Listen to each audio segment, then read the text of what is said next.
এমন অনেক দিন গেছে, আমি অধীর আগ্রহে অপেক্ষায় থেকেছি হেমন্তে পাতা ঝরার শব্দ শুনব বলে। নিঃশব্দে অপেক্ষা করেছি বনভূমিতে, কোনো বন্ধুর জন্য কিংবা অন্য অনেকের জন্যে। হয়তোবা ভবিষ্যতে অপেক্ষা করব। এমন অনেক দিনই তো গেছে, কারো অপেক্ষায় বাড়ি বসে আছি। হয়তো কেউ বলেছিল অপেক্ষা করো, একসঙ্গে বেরোবো। এক শনিবার রাতে খুব ক্যাজুয়ালি কোনো বন্ধু ঘোরের মধ্যে গুঙানির মতো উচ্চারণ করেছিল, বাড়ি থেকো, ভোরবেলা তোমাকে তুলে নেব।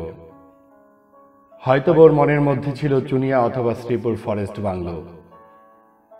আমি অপেক্ষায় থেকেছি।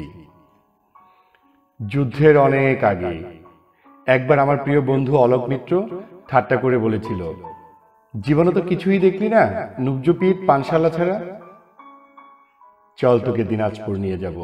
কান্তজির মন্দির ও রামসাগর দেখবি, বিরাট গোলাকার চাঁদ, মস্ত খোলা আকাশ দেখবি, পলা ও আধিয়াদের জীবন দেখবি।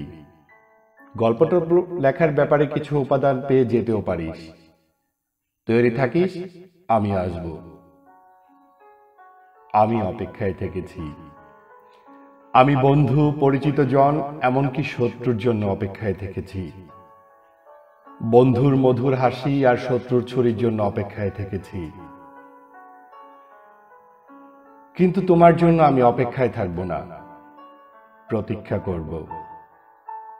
প্রতীক্ষা শব্দটি আমি শুধু তোমার জন্য খুব যত্নে বুকের তোরঙ্গে তুলে রাখলাম। অভিধানের শব্দ দুটির তেমন কোনো আলাদা মানে নেই, কিন্তু আমরা দুজন জানি ওই দুই শব্দের মধ্যে পার্থক্য অনেক। অপেক্ষা একটি দরকারি শব্দ, আট পড়ে দোতনাহীন ব্যঞ্জনাবিহীন, অনেকের প্রয়োজন মেটায়। প্রতীক্ষাই আমাদের ব্যবহার সঠিক শব্দ। অনুমান অপর শব্দটি আমাদের ব্যবহারের অযোগ্য। আমরা কি একে অপরের জন্য প্রতীক্ষা করব না? আমি তোমার জন্যে পথপ্রান্তে অশ্বথের মতো দাঁড়িয়ে থাকব, ওই বৃক্ষ অনন্তকাল ধরে যোগ্য পথিকের জন্য প্রতীক্ষমান।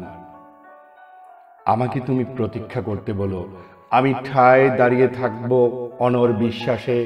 দাঁড়িয়ে থাকতে থাকতে আমার পায়ের শিকড় গজাবে।